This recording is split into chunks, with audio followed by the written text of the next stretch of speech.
ඉතින් බලන්න මං කොහොම තැනක දෙන්නේ කියලා මේ ඇවිල්ලා අක්කර ගානක් හිතා ගන්න බැරි තරම් ලොකු දූරයන් වත්තක මැද ඉන්නේ.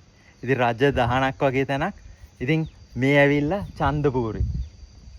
ඉතින් ඔයාට මේ වගේ වගා මේ මිනිස්සු කොහොමද වගා කරන්නේ කියලා ඉගෙන ගන්න ඕන නම් මම ෆුල් වීඩියෝ එකක් ගේන්න කොහොමද මේගොල්ලන්ගේ දූරියන් වතු අර බලන්න මුදුනේ තියෙන පිළිරුව. ඉතින් සාමාන්‍යයෙන් අපි දන්නවා ලංකාවේදී දූරියන් ගස් කොස් ගස් වගේ. හැබැයි මෙහි කොච්චර මිටිද. ඉතින් බලන්න ඒගොල්ලන්ගේ තාක්ෂණය, ඒගොල්ලන්ගේ වෙරයිටිස් අනික හැම දූරියන් ගෙඩියකම තායිලන්තේ කෑවොත් පුදුම රසයි. මොකද ඒගොල්ලෝ ඒ කල් තියලා ඒ හොඳ වර්ග වලින් තමයි හදලා තියන්නේ. ඉතින් මේකේ ෆුල් වීඩියෝ එකක් ඕනනම් කමෙන්ට් එකක් දාන්න.